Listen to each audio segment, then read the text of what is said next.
Alors on se retrouve une fois de plus dans le sous-sol, on se retrouve encore une fois de plus dans le sous-sol pour la suite des vidéos précédentes. Pour ceux qui les ont pas vues, je mettrai des fiches là-haut, alors je sais plus si c'est là ou là, dans laquelle je tire une fibre optique qui est juste derrière moi entre mon premier étage et mon sous-sol. Ça aurait sans problème pu être de l'Ethernet, je suis tout à fait d'accord. Mais l'occasion était belle pour pouvoir apprendre comment fonctionne la fibre. Deuxième vidéo, la deuxième vidéo qu'il y a eu, ça a été avec un sponsor qui est fs.com et qui est encore le sponsor de cette vidéo, puisque FS, en ayant vu que j'avais tiré cette fibre là, m'a proposé de m'envoyer quelques switches, il y en a un ici et il y en a un au premier étage, des optiques, pour que le signal qui passe dans la fibre soit un signal à 10 gigabits par seconde et non pas 1 gigabit par seconde comme ce que j'avais avant. On verra l'intérêt du 10 gigabits par seconde un petit peu plus tard dans la vidéo parce que j'ai eu beaucoup de questions autour de ça. Et donc, ce que je vais faire aujourd'hui, la première chose, c'est que j'ai acheté sur eBay, pas très cher ici, cette carte-là qui a d'ailleurs deux ports SFP+, donc qui peut faire 2 fois 10 gigabits par seconde. Je vais installer ça dans une des machines ici, pour pouvoir avoir la possibilité d'avoir des machines dans lesquelles on est en 10 gigas, et notamment ça va me servir, parce que comme je fais des vidéos YouTube, c'est quand même très pratique d'avoir le stockage ici au sous-sol, où ça peut prendre de la place, c'est pas un souci, ça peut faire du bruit, c'est pas un souci, et puis le studio dans lequel je veux que ce soit relativement silencieux. Et éditer des vidéos avec un lien à 1 gigabit par seconde, ça se fait. C'est juste que c'est un peu lent par moment, c'est un peu chiant par moment, passer à 10 gigas, j'irai plus vite que 1 gigabit par seconde. Je ne m'attends pas du tout à ce que le transfert des données se fasse à 10 gigabits par seconde au niveau des disques entre le sous-sol et l'étage, c'est pas ça l'objectif. L'objectif c'est d'aller plus vite que 1 giga par seconde. Donc la première chose que j'ai à faire, c'est que la machine, le gros avantage d'avoir un rack, c'est que maintenant qu'elle est débranchée derrière, je vais pouvoir travailler dessus directement comme ça. Et donc, qu'est-ce que je vais faire? Hop, on l'ouvre ici. Et donc ma carte, je vais la mettre ici. Je vais la mettre ici pour plusieurs raisons. Tout d'abord déjà parce que c'est la bonne taille au niveau ici du repère. Donc là, on va l'enlever. Hop. Voilà. Donc je vais essayer de le mettre directement comme ça. Non, j'arriverai pas à la mettre. Oh, quoique. Et voilà, la carte est positionnée, je remets le verrou en place, et voilà, ma carte 10 Go est donc branchée dans le serveur. C'est très pratique les serveurs pour ça, on peut très facilement faire des opérations dedans. On referme. Voilà. Et alors ici, voilà, le switch FS est ici, et puis le serveur que je viens d'installer, ici sont ces deux prises-là, qui sont les prises 10 Go. Voilà. Et alors ce que je vais faire, c'est que du coup, on va brancher les deux 10 Go ici, ici. Donc là, je vais débrancher, enlever la protection. Et donc, je vais prendre un câble ici qui n'est pas une fibre. Ça s'appelle un DAC 10 Go. C'est tout simplement un câble dans lequel on va avoir deux SFP+, donc à 10 Go, qui est déjà tout fait. Voilà à quoi ressemble le DAC. Donc c'est déjà tout assemblé. J'ai juste à le brancher. C'est du cuivre. On va le brancher ici dans le switch. Alors là, il n'y a pas de fibre. Donc hop, il est branché d'un côté. Ici, dans un des ports. Hop, voilà.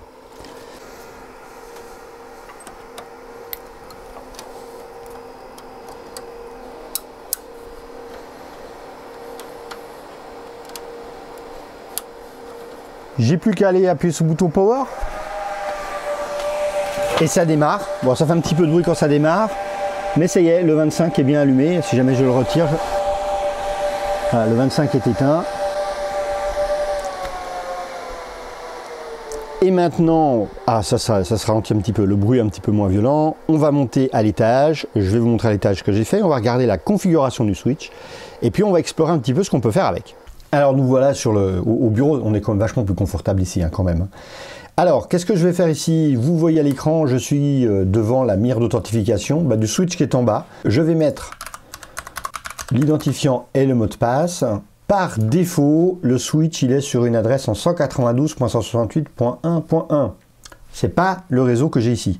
Donc ce que j'ai fait, c'est que j'ai branché un ordinateur que j'ai mis en 192.168.1.5 et je suis allé dessus et je suis allé directement au niveau L3 config, VLAN interface et IP adresse, et ici, si je fais Edit, donc là il était en 192.168.1.1, je fais Edit, et puis j'ai pu mettre l'adresse IP par laquelle la machine sera accessible sur le réseau. Donc voilà, ici c'est la .252. Deuxième chose que j'ai faite, c'est que je suis allé ici dans Basic Config, Hostname, ce qui m'a permis de donner un nom au switch. Hein. Ici, c'est le switch qui est dans la baie. Vu que j'en ai deux, j'ai intérêt à les distinguer.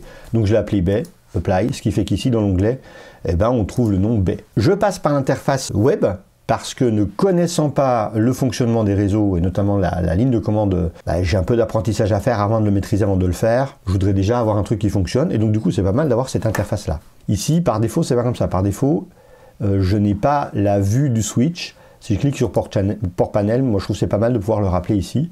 Et qu'est-ce que je vais avoir ici? Ici, j'ai mon lien à 1 giga qui va vers la box. Ici, j'ai mon lien à 10 giga qui monte ici au studio. Et ici, j'ai mon lien à 10 giga vers la machine dans laquelle je viens d'installer une carte. Alors ici, je suis sur l'autre switch. Vous voyez, c'est pas le même onglet. Hein. Je ne suis pas connecté, donc je vais me connecter pareil dessus. On va zoomer un petit peu. Et ici, vous voyez, il me dit Studio. Donc là, j'ai l'onglet baie, l'onglet Studio. Et dans le Studio, c'est pareil, hein, j'affiche le porte-panel parce que c'est vachement pratique. J'ai mon lien vers 1 giga vers Internet, vers la box. Ici, j'ai le lien 10 giga vers le Mac Mini sur lequel je suis. Et ici, j'ai le lien de 10 giga vers le switch dans la baie. Voilà comment c'est configuré. Donc, ce que je vais essayer d'aller faire, c'est déjà voir si j'ai bien 10 gigabits cette fois entre le Mac Mini et puis la machine que j'ai upgradée tout à l'heure. Donc ici, je vais faire la commande iperf3-s pour jouer le rôle du serveur. Et ici, sur mon Mac, je vais faire un iperf3-c de cette adresse IP là, qui est l'adresse IP du lien à 10 Go. On va voir si ça fonctionne ou pas. Et bien, on est à 1 gigabit par seconde. A few moments later.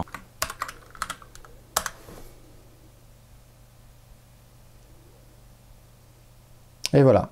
Donc là, on voit bien que on tourne à peu près à 10 gigabits par seconde entre mon Mac Mini, qui est ici, donc qui a une interface 10 Go, et la machine Nebula ici, qui est au sous-sol. Donc là, c'est bon, on a les 10 gigabits par seconde entre les deux. Et donc, moi, ce que je voudrais, c'est explorer un petit peu l'interface de ce switch-là, cette interface-là, pour voir les choses qui sont intéressantes dedans. Donc, device status, bon, j'ai quelques infos ici. L'état des interfaces, mais je les ai aussi ici, mais ici, j'ai l'état des interfaces avec leur débit. Ce qui est intéressant, c'est que je vois ceux qui sont en 100 mégas.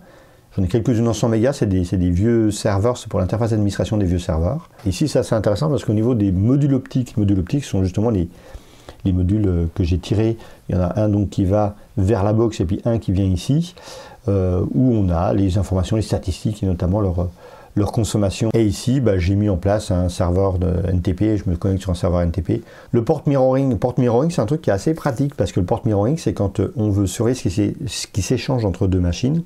Et bien le trafic qui est échangé entre deux machines, on va le mirrorer sur un autre port et on va sauvegarder tout ce qui passe sur ce port. Après ce petit tour de l'interface qui est ici, je ne vous ai pas tout montré, c'est pas le but que je vous montre tout, je vous montre un petit peu à quoi ça ressemble. Moi, ce qui va m'intéresser, c'est de faire fonctionner les VLAN. Pourquoi faire fonctionner les VLAN? Tout simplement que ici, pour le moment, tous mes équipements sont connectés sur les switches, sont sur le même sous-réseau, 192, 68, 72, point quelque chose. Et ça, c'est un petit peu embêtant parce que je vais vouloir séparer notamment certaines machines qui sont dans la baie dont je me sers pour le boulot, où des personnes extérieures vont accéder. Et ça, je ne veux pas que ces machines-là puissent accéder à mon réseau interne. Je vais avoir mon réseau interne, mon réseau domestique, sur lequel j'ai mon téléphone, sur lequel j'ai une Apple TV, sur laquelle j'ai des choses comme ça. Et je vais vouloir avoir un réseau pour mes objets connectés. Mes objets connectés, j'ai Philips Hue, je suis en train de préparer ici des petites caméras IP en Wi-Fi, etc., etc. Donc je vais vouloir séparer tout ça. Donc pour ça, il faut que je comprenne comment fonctionnent les VLAN. Et en deux mots, les VLAN, c'est de quoi? Les VLAN, c'est de se dire que ici, tous les ports qui sont là, ils sont physiquement sur le même switch, mais on peut créer en quelque sorte des switches virtuels et on va pouvoir connecter certains ports sur un switch virtuel et d'autres ports sur un autre switch virtuel, ce qui fait qu'ils ne vont pas se voir. Alors attention, si jamais je fais ça, il va falloir quand même que je mette en place du routage pour permettre à des paquets de passer d'un switch virtuel à un autre switch virtuel. Ça, c'est la théorie, ça, c'est ce que je connais déjà vis-à-vis des VLAN. Je n'ai jamais mis les VLAN en place, donc moi, je voudrais comprendre un petit peu comment ça marche. Et pour comprendre comment ça marche, je vais ici m'aider d'un copain qui est un Raspberry Pi. Ici, j'ai un Raspberry Pi qui a été fraîchement installé avec la distribution Raspbian. Je vais le brancher, non pas en Wi-Fi, je vais le brancher en Ethernet. Voilà, alors nous voici cette fois devant le Raspberry Pi. Alors si on regarde l'interface que possède ma machine, elle est bien en 192.168.72. quelque chose, c'est la .202. Et normalement, je devrais pouvoir pinguer ici mon routeur. Donc du coup, la machine, elle est normalement sur le réseau. Donc là, on a un seul réseau, c'est à plat. Ici, vous le voyez, je vais sur l'interface du switch du studio. Et dans le studio, ce que je vais faire, c'est que je vais aller dans L2 config et puis je vais configurer des VLAN. Alors, pour que ce soit très visible, ce que je vais faire, c'est que je vais diminuer un peu la taille de ma fenêtre qui est ici. Et là, en bas, je vais faire un ping vers le 192.168.72.202. Voilà, je ping le 202 et comme ça va me permettre de voir ce qui se passe quand je vais rajouter un VLAN. Ça, c'est le port 10 sur lequel le Raspberry Pi est connecté. Donc, je vais rajouter un VLAN. Le VLAN, comme c'est du Pi, je vais l'appeler 314, hein, comme Pi. Je vais lui donner le nom Pi. Et c'est le port numéro 10 ici que je vais mettre sur le VLAN 314. Alors, le VLAN numéro 1, qui est le VLAN par défaut, c'est celui qui est là quand on ne configure pas de VLAN, il est présent. Donc là, voilà, je vais faire ça. Et je vais faire Apply en bas. Et regardez bien, à l'instant que j'appuie sur Apply, ici on a les numéros de séquence qui défilent ici pour savoir le nombre de paquets qui ont été envoyés. Donc là, je clique sur Apply. Et là, d'un seul coup, ça ne bouge plus. Voilà, la machine n'est plus joignable parce qu'elle n'est plus sur le même switch que nous. Donc ce que je vais faire, c'est que je vais retourner ici sur le Raspberry Pi. Je vais lui changer d'adresse IP. Je vais mettre une adresse IP différente. Je vais mettre une adresse IP dans son propre réseau. Donc là, ça y est, c'est fait. On voit que l'adresse IP, je ne peux pas le surligner. C'est bien 192.168.100.202. Donc là, je vais changer son adresse IP. Si j'essaie de pinguer là 100.202, ça ne va pas marcher non plus. Je vais le laisser tourner derrière. Ici, maintenant que j'ai fait ça, c'est normal, on a deux switches qui sont séparés. Il n'y a aucune chance que mon Mac qui est en 192.168.72 discute avec mon Raspberry Pi. Ici, dans l'interface du switch, je vais descendre dans L3 config. Et ce que je vais faire, c'est que je vais rajouter une adresse IP. Et l'adresse IP que je vais la rajouter dans le réseau de mon Raspberry Pi. Donc, à quelle interface on va lui donner? C'est sur un VLAN. Et c'est sur mon VLAN 314. Et l'adresse IP que je vais donner, par exemple, 192.168.100.2 par exemple. Et puis là, 255.255.255.0. Et en faisant ça, si j'applique ça, voilà, il y a ça qui est là. Évidemment, mon Mac, il ne peut toujours pas communiquer avec cette machine-là, parce qu'il n'y a aucune raison qu'il puisse le faire. C'est juste que maintenant, normalement, mon Raspberry Pi peut discuter avec la point 2 ici, qui est le switch. On va vérifier ça tout de suite. Si je fais un ping 192.168.100.2, et bien oui, il arrive à le pinguer, c'est-à-dire que là, ça veut dire que le switch et le Raspberry Pi arrivent à communiquer ensemble. Il va manquer un truc, c'est que maintenant, du coup, mon switch, il a plusieurs VLAN, donc il a mon VLAN principal, là, le point 1, enfin l'interface 1, et il a le 314, et il peut faire la passerelle, il peut faire le routage entre les deux. Comment est-ce qu'on va faire ça? Et bien pour faire ça, c'est que ici, au niveau du Mac, je vais lui rajouter une route. Je vais lui dire que pour pouvoir joindre le 192% pour le Raspberry Pi, il faut que je passe par l'adresse IP qui est dans le switch. Donc je vais rajouter une route. Donc maintenant que j'ai dit à mon Mac que pour joindre le 192.168.100. quelque chose, il fallait que je passe par le 192.168.72.254 qui donc est ici mon switch. De ce fait-là, il va pouvoir faire la passerelle entre les deux, pouvoir faire un routeur entre les deux. Et si je refais mon ping, eh bien ça ne marche pas. Et là mon ping ne marche pas, ce qui est un peu stupide de ma part. Je me dis pourquoi est-ce qu'il ne fonctionne pas? J'ai dit à mon Mac comment discuter avec le Raspberry Pi. Il faut que je dise dans l'autre sens, au Raspberry Pi comment discuter avec le Mac. Hop. Et donc maintenant, je reviens ici et que je tente de faire un ping. Ça fonctionne. Donc là, j'ai bien le fonctionnement qui marche. Ça, c'est pas spécialement du VLAN, c'est du routage. Puisque là, en fait, mon switch, il joue le rôle de switch et de routeur. Mais en fait, le truc qui va le plus m'intéresser, c'est de me dire la chose suivante. Et si en bas au sous-sol, je branchais un port sur l'adresse IP 192.168.100 quelque chose, et que du coup, depuis ici le studio, je veux discuter avec cette machine-là. Ça veut dire que ce que j'essaye de faire, c'est que j'ai un VLAN dans le switch qui est au studio, et je voudrais que quand on passe par la fibre entre le switch qui est au studio et le switch qui est dans la baie, les informations de ce VLAN fonctionnent pour que je puisse accéder au VLAN également dans la baie. Pour ça, je vais aller en bas rajouter un câble réseau pour pouvoir faire cette opération-là. On est de retour ici au sous-sol. Et alors, ce que je vais faire, c'est ici, prendre un câble, brancher ça, ça va être le 4 ici, et que je vais brancher sur le port numéro 1. C'est ça, il est en bas, le port numéro 1 du switch. Et c'est pour ça qu'il va falloir que je fasse un étiquetage ici, hein, parce que sinon ça ne sera pas possible. Maintenant qu'on a fait ça, je vais revenir ici sur la baie. Ici, le port numéro 1, il est bien présent. Je vais aller dans L2 config, et puis je vais rajouter mon VLAN. Mon VLAN ici, 314, toujours le même, et qu'on va appeler Pi. Voilà. Donc là, le port numéro 1. Et ici, si j'applique ça, j'ai également un VLAN en bas, mais ça ne va pas fonctionner tout à fait comme on le décrit.